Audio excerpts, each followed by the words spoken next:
c'est Mathias des Pépites, je suis ravi de vous accueillir aujourd'hui pour vous présenter les domaines Gilles Morat qui sont situés au sud de la Bourgogne dans cette magnifique appellation AOC Pouilly-Fuissé. Donc la petite actualité et non des moindres sur cette appellation, c'est qu'il y a plusieurs producteurs qui ont eu la chance de voir passer certaines de leurs plus belles bouteilles à un niveau premier cru en Bourgogne. Il n'y avait historiquement pas de premier cru sur cette partie de la Bourgogne, donc dans la région qu'on appelle du Mâconnais. Mais c'est le cas maintenant pour les belles bouteilles de cette appellation Pouilly-Fuissé. Et ça va être le cas sur cette bouteille que je vais évoquer avec vous aujourd'hui. Mais avant de parler de cette cuvée en particulier, donc les domaines Gilles Morat, ce sont une propriété familiale de 6 hectares et demi, qui va être située sur ces beaux terroirs calcaires, sur cette roche de Vergisson, et qui va donner des vins avec beaucoup d'élégance, beaucoup de tension, beaucoup de fraîcheur grâce à ces très beaux terroirs. Donc la particularité de la propriété, c'est de faire des élevages sur certaines cuvées en fût de chêne, et ça sera le cas avec la cuvée que je présente aujourd'hui sur le millésime 2019, qui est la cuvée donc sur la roche, qui va avoir un élevage de 11 mois en barrique de chêne français, et qui va aussi subir un bâtonnage. Alors un bâtonnage, c'est quoi? C'est garder en fait les levures qui ont réalisé la fermentation alcoolique pour aller les remettre en suspension dans le vin, les remuer, les conserver dans le vin pendant l'élevage, les remuer et donner plus de texture, de gras et de complexité au vin.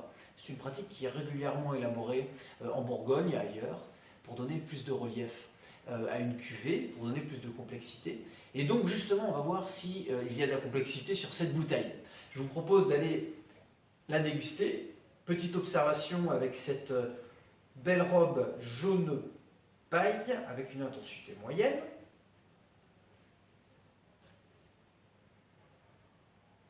Un nez qui est assez ouvert avec beaucoup de gourmandise. On retrouve vraiment typiquement ce côté floral que j'apprécie, qui est caractéristique des vins du sud de la Bourgogne. Sur cette belle appellation de Pouilly, on retrouve les notes florales d'aubépine, un peu fleurs blanches, jasmin, un peu camomille, avec ces notes aussi plus mûres. Je rappelle qu'on est sur des beaux coteaux qui vont regarder au sud.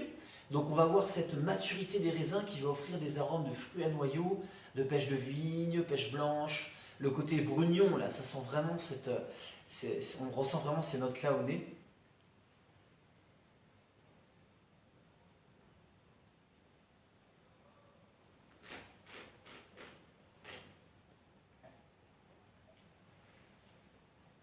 Il y a beaucoup de fraîcheur, beaucoup d'élégance. Une très belle acidité aussi. On est dans le sud de la Bourgogne, mais les beaux terroirs comme ça, calcaires, donnent des vins qui ont beaucoup de tension, beaucoup de fraîcheur. On les retrouve.